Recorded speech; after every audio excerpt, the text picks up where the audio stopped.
Dori. Hi there, hi Karen. I'm not even going to attempt to pronounce your surname, so tell me who you are, including your wonderful surname, and a little bit about yourself.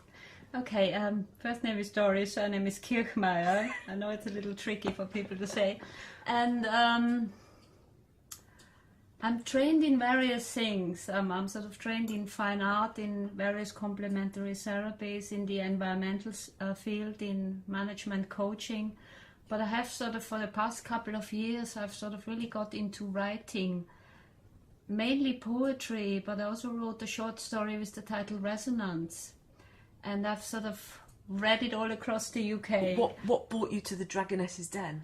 I was made redundant end of last year. I used to run an environmental project for people who were unemployed, and it was very successful, but with the budget cuts, all our funding got cut. So I was made redundant, and I really want to sort of set myself up self-employed now. And what feels truly right for me is the writing, really, to express myself through writing, through poetry. What was your medium?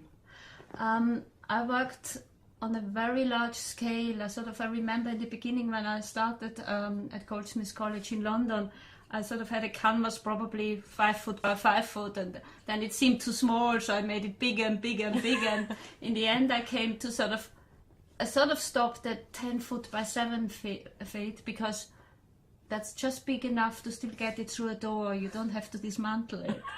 But I did sort of very big paintings, 3-dimensional paintings, and I exhibited them internationally, sort of in form of installations, where the viewer comes into a space where you have all those 3-dimensional paintings, and you're almost sort of part of the whole installation. And So you had quite a shock from the college when that they were trying to find places to exhibit your work? It was difficult. It was also because at the time I sort of did a lot of work on the back of the painting, so that it was 3-dimensional and things would sort of poke through. And I remember at one of the convener groups where we had to sort of present our work to the other students and the tutors, and I sort of put my painting up on a wall, but on a hinge. So I opened it up and showed people the back of it. And I remember the tutor was completely enraged about this. How could I do that? How could I sort of show people the back of a painting? That was a sort of complete taboo at the time, but I still continued with that work. Moving from paintings, you found this writing that you now do, because you said to me earlier that you don't see yourself as a writer, that you've never trained to be a writer, that it just comes out of you. So you've got a passion to write. I have a passion to write, yeah. I have no training at all, a background at all in writing or poetry. I like, for example, with my poetry, I have no idea how to write a poem, but I don't want to learn it either, because I think then it goes into a box and you do things in a certain style and you lose your own essence in the writing. So for me it's just important to express myself and say things as they come and feel true to me. But you also like to perform your own poetry in a way, don't you? Yes.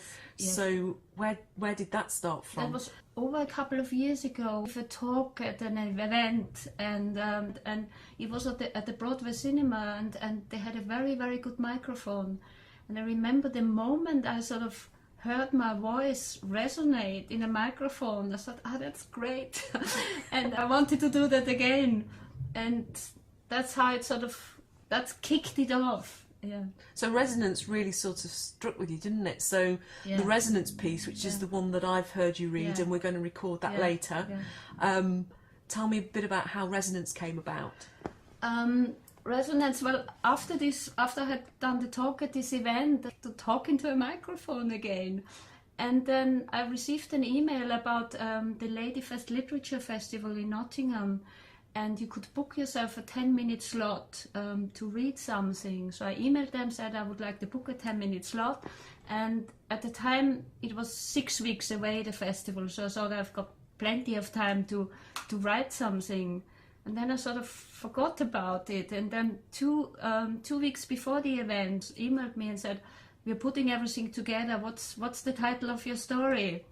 And at the time I had no story and I had no title, but I was very interested in resonance at the time and I did research about it. And so I just emailed them back and said, title of the story is Resonance. And then I thought, okay, I've still got 2 weeks, I can still do this. And I didn't. Until sort of 3 days before the event, I suddenly got into a panic and I thought, okay, either now or never, I have to do it now. And I thought, it was on a Thursday night, it was about 10 o'clock in the evening, I finally sort of sat down and started to write. And I wrote all through the night until about 3 or 4 o'clock in the morning, and that was 20 minutes long. It was twice as long as it should be. So I spent the whole of Friday just cutting it down in half. And on Saturday I went to the event and I read it, and there was no microphone. You just had to speak without microphones. All my efforts to speak into a microphone again. People really loved the story, and so I've since read it sort of all across the UK, between sort of Brighton and Scotland, at many different events over the past couple of years, yeah. So that story is taking you, because it's really a one-piece moment that's taking you to all these different places. Yes, I've been to lots of different events, like literature festivals. I've given a couple of guest lectures to students of philosophy, psychology and literature at Derby College. I have people with eating disorders to share the story with them, inspire them, get them to sort of talk and share their story and have a little discussion. On Holy Island in Scotland. God, I can't remember now, but there's a long They're all on your events. website, aren't Yeah, they? So yeah. what is your website address if people want to find you? Website is Dori, D-O-R-I, and then the number 2 and the small k, .wordpress.com. So it's Dori2k.wordpress.com. And there's the list of all the amazing places that you've read it at. Yes, And it's all also, on there. sort of, you blog on there? I do post some of my poetry is on there, and a lot of information, some information about my background, also some of my artwork, my illustrations. I also used to do some children's murals, so lots of different things. And I think if people are interested in hearing that resonance story, we're going to record that, and it should be, that would be great. Probably a link below this video. Okay, excellent. Thank you very much for coming to talk to me, Dori. Thank you, Karen. Thank you.